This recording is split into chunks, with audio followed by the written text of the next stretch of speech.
Yes, question number 1. Write the probability of an impossible event. ಒಂದು ಅಸಾಧ್ಯ ಘಟನೆಯ ಪ್ರೊಬ್ಯಾಬಿಲಿಟಿಯನ್ನು ಬರೆಯಿರಿ ಅಂತ ಹೇಳಿದ್ದಾರೆ. ಈ ಕ್ವಶನ್ನ 2025 ಎಕ್ಸಾಮ್ 1, ಓಕೆ, ಲಾಸ್ಟ್ ಇಯರ್ 2025ರಲ್ಲಿ 3 ಎಕ್ಸಾಮ್ ಆಗಿದ್ದಾವೆ. ಅದರಲ್ಲಿ ಫಸ್ಟ್ ಎಕ್ಸಾಮಲ್ಲಿ ಇದನ್ನು ಕೇಳಿದ್ದಾರೆ. ಸೊ ಸಂಭವನೀಯತೆ ಪಾಠದ ಮೇಲೆ ತುಂಬ ಸಿಂಪಲ್ ಪ್ರಶ್ನೆ ಇದೆ ಇದು. Right the probability of impossible event. ಅಸಾಧ್ಯ ಘಟನೆಯ ಸಂಭವನೀಯತೆ ಎಷ್ಟು ಅಂತ ಕೇಳಿದರೆ ತುಂಬ ಸಿಂಪಲ್, 0 ಅಲ್ವಾ? Answer is 0. Yeah.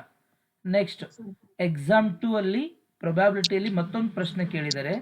So exam 2 ಅಲ್ಲಿ ಯಾವುದು ಕೇಳಿದ್ದಾರೆ? Which of the following can be probability of an ಎವೆಂಟ್.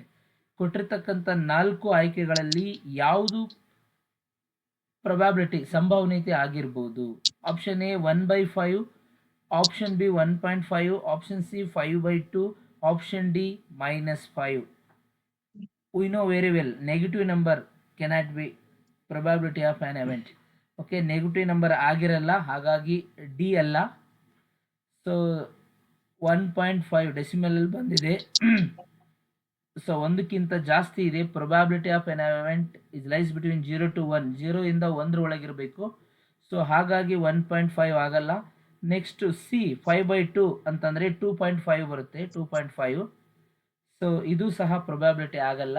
So ಕೊಟ್ಟಿರ್ತಕ್ಕಂಥ 4 ಉತ್ತರಗಳಲ್ಲಿ the correct one is option A. Okay, option A 1/5 is the right answer. ಈ ರೀತಿಯಾಗಿ ನಾವು ಕೊಟ್ಟಿರ್ತಕ್ಕಂಥ ಪ್ರಶ್ನೆಗೆ ಉತ್ತರವನ್ನ ಬಿಡಿಸ್ತೀವಿ. ಓಕೆ.